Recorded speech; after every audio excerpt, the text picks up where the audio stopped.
6 weeks of sweat, blisters, and downright hard work.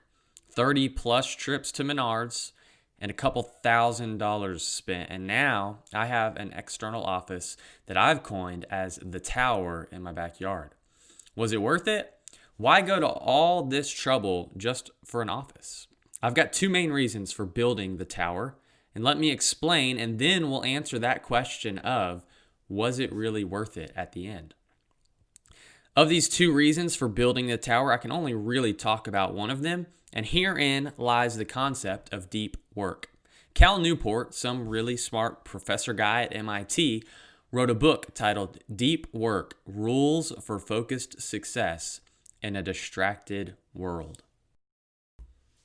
In the opening pages of the book, Cal defines deep work as professional activities performed in a state of distraction-free concentration that push your cognitive capabilities to their limits.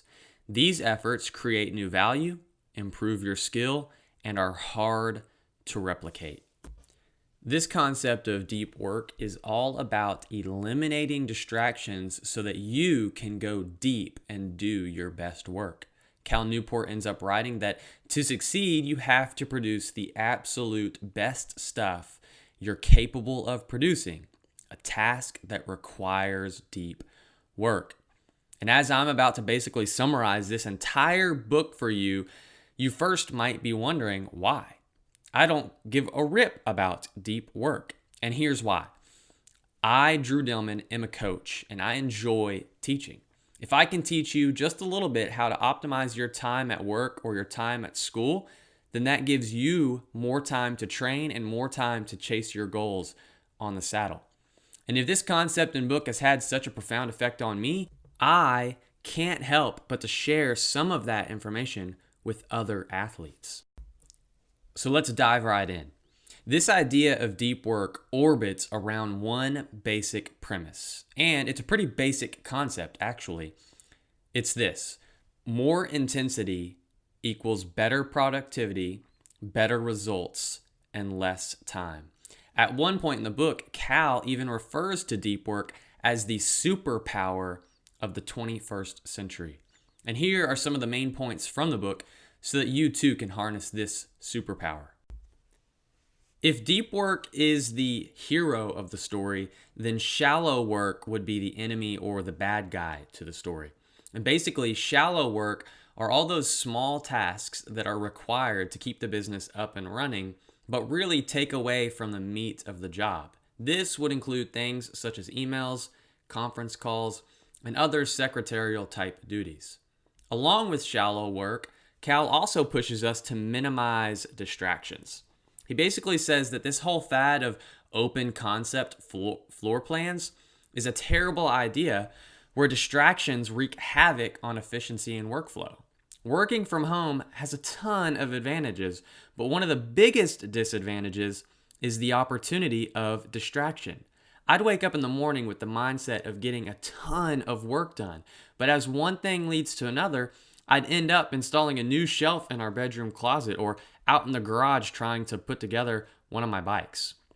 Both of these things are important, but they're not work-related items that I should have been focused on to begin with, as it is my goal to provide a top-notch coaching experience for each and every one of my athletes. Another downside about working from home is the separation of work and home life. CJ, my wife, would often complain that I struggled to separate work from family, which is hard when your office is literally 5 feet away from you all the time. So having a separate workspace outside of the home will hopefully help me to be more present with CJ and leave all of my work out in the tower each day. Did you know that there's no such thing as multitasking? We don't multitask. It's impossible. What we really do when we say we're multitasking is this thing called switch tasking. This is when we jump from one task to another and back and forth quickly. You might be cooking dinner and then you glance at the TV and you listen to a few sentences of the news and then you go back to cooking dinner. That's switch tasking. And maybe you can run on autopilot and keep stirring the soup on the stovetop while you listen to the news, but you're not really focused on the soup when you're listening to the news. This is great for busy moms at home trying to manage a household, but this is terrible for deep work. And the number one culprit for these distractions, this little guy right here. We are constantly avoiding distraction from our cell phones, whether it be social media, email, or even just text message from your wife. This is a constant source of distraction. And this creates what Cal calls attention residue.